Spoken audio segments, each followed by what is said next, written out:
Guys, so you're welcome to Lemonades Out of Lemons. My name is Mary. If you're a first-time mom and you want tips on taking care of your newborn child, this channel is for you. This channel was created as a result of a very bad experience I went through to conceive my child and delivering my child, and this experience is teaching me, or is helping me teach you how to take care of your child here on this channel.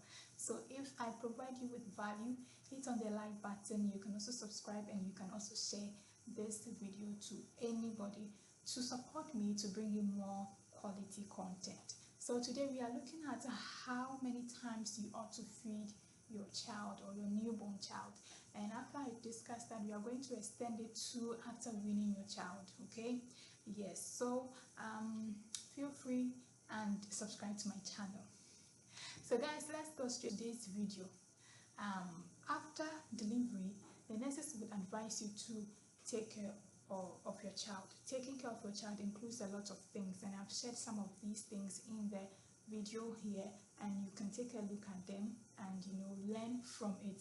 I have told you that my experience shouldn't be the basis for what you're going to use for your child. You should take also advice from your pediatricians, and maybe some of my experience can help you.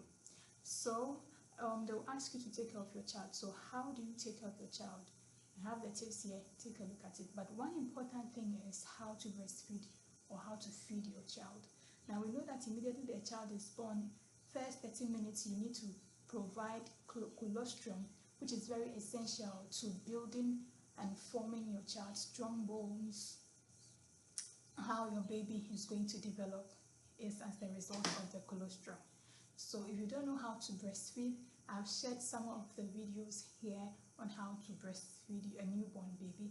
You can take a look at this, and I'm going to leave it in the description below. Often do you need to breastfeed your child? So you need to breastfeed your child every 2 hours on the interval.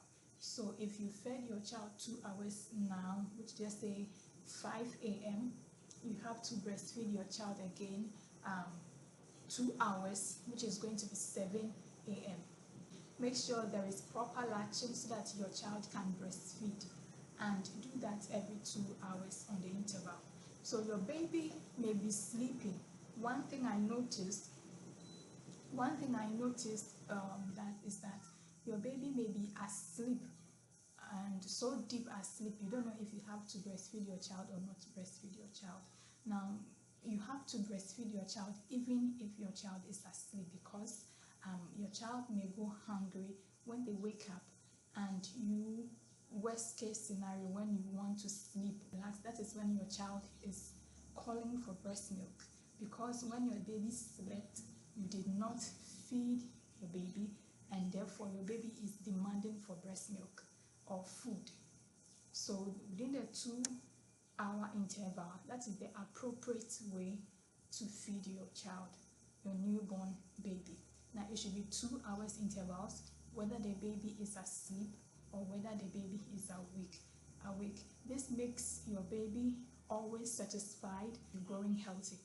Babies will cry when they are hungry, but you don't need to let your child even get hungry in the first place.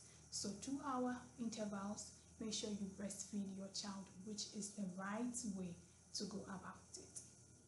Guys, if this video is valuable, hit on the like button, subscribe and share. Now let's go to after weaning. And after weaning, which is 6 months after, when your child has exclusively breastfed, you need to introduce solid foods. Now to introduce solid foods, how often do you need to feed your child if you've introduced solid foods? Make sure that you give them food which are mashed foods, puree form kind of foods, so that they can easily swallow. And this could be 3 to 4 hour intervals. So Karen was fed 4 hours interval because I fed her solid. African foods, it's quite heavy because it has carbohydrates and proteins, so it's quite heavy. And so what you need to do is that you should test whether 3-hour interval is appropriate for your child or 4-hour interval is appropriate. for your child. If your child doesn't want to eat, you don't need to force your child to eat, and it should be 4-hour intervals. So guys, this is how often you have to feed your child. And if you want any ideas on foods that you have to feed your baby, I have some of these videos here in the description, and you can take a look at it and then you can prepare them. Some are local Ghanaian dishes, and some are also, normal fruits kind of dishes that you can share and give to your child. So guys, my name again is Mary, and here on this channel is Lemonades Out of Lemons. If I have provided you with value, do feel free and do me the honor and then subscribe to this channel. So I'm going to see you some other time, and until I do that, it's bye bye for now. Kisses.